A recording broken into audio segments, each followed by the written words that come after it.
ঈদে কি বাড়ি আসবি না? ঈদে বাড়ি আসবো কিনা বলতে পারছি না বাবা। তোমার অ্যাকাউন্টে টাকা পাঠিয়ে দিয়েছি।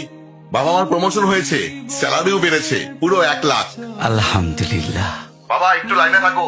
বাবা, তুমি তো বলেছিলে পিতৃদিন কখনো শোধ হয় না। তুমি 26 বছরে আমার পিছনে যত টাকা খরচ করেছো, তুমি কি জানো আগামী 5 বছরে সেই টাকা তোমায় ফিরিয়ে দিতে পারবো? আমার এখন স্যালারি মাসে 1 লক্ষ টাকা বাবা। ও, এই কথা। তাহলে শোন, তোকে একটা গল্প বলি। বলো বাবা। তোর বয়স যখন 4, তখন আমার বেতন 3000 টাকা। 1200 টাকা ঘর ভাড়া দিয়ে 1800 টাকায় চলে সংসার।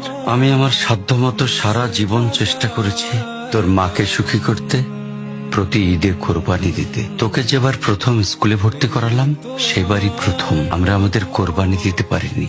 সে বছর তোর মাকেও কোনো উপহার দিতে পারিনি।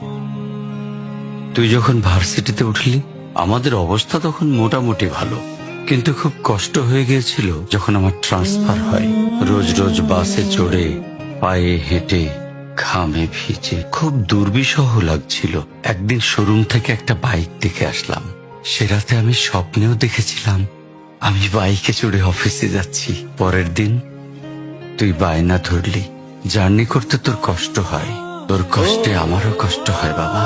আমি বাইকটা তোকে কিনে দিয়েছিলাম। তুই এখন লাখ টাকা বেতন পাচ্ছিস, কিন্তু মনে করে দেখ, অন্য মাইনে দিয়ে ব্র্যান্ড নিউ মোবাইলে হেডফোন কানে লাগিয়ে সারা রাত গান শুনেছিস, পিকনিক করেছিস, ট্যুর করেছিস। তোর প্রতিটা দিন ছিল স্বপ্নের মতন। আর তোর টাকা নিয়ে আমি এখন হার্টের বাইপাস করাই, ডায়াবেটিক মাপাই। জানিস বাবা, ওর মাছ খাওয়া নিষেধ, মাংস খাওয়া নিষেধ। কি করে এত টাকা খরচ করি বল? তোর টাকা নিয়ে তাই আমি কল্পনার হাট বসাই। আমি বাইক চালিয়ে সারা শহর ঘুরে বেড়াই, বন্ধুদের নিয়ে সিনেমা দেখতে যাই। তোর মার হাত ধরে চাঁদনি পশরের সেন্ট মার্টিনের বালুচরে হেঁটে বেড়াই। চুপ করো বাবা প্লিজ, আমি তোমার কাছে চলে আসবো। তোমার টাকা না, আমি তোমার ভালোবাসা তোমায় ফিরিয়ে দিব বাবা। বোকা ছেলে, বাবাদের ভালোবাসা কখনো ফিরিয়ে দেয়া যায় না। ছোট্ট শিশুর মলমূত্র মোছা যায়, আর বুড়োদের ঘরেও ঢোকা যায় না। ওকে একটা প্রশ্ন করি বাবা, ধর তুই, আমি আর তোর খোকা তিনজন এক নৌকায় বসে আছি। হঠাৎ নৌকাটা ডুবতে শুরু করলো। যে কোনো একজনকে তুই বাঁচাতে পারবি, কাকে বাঁচাবি? থাক, উত্তর দিতে হবে না। ছেলেরা বাবা হয়, বাবারা কখনো ছেলে হতে পারে না। পৃথিবীতে সবচেয়ে ভারী জিনিস কি জানিস? পিতার কাঁধে পুত্রের লাশ।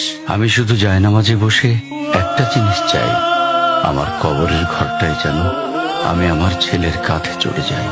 তাহলেই তুই একটা ঋণ শোধ করতে পারবি, তোকে কোলে নেয়ার ঋণ। বাবাদের ঋণ কোনোদিন শোধ করা যায় না।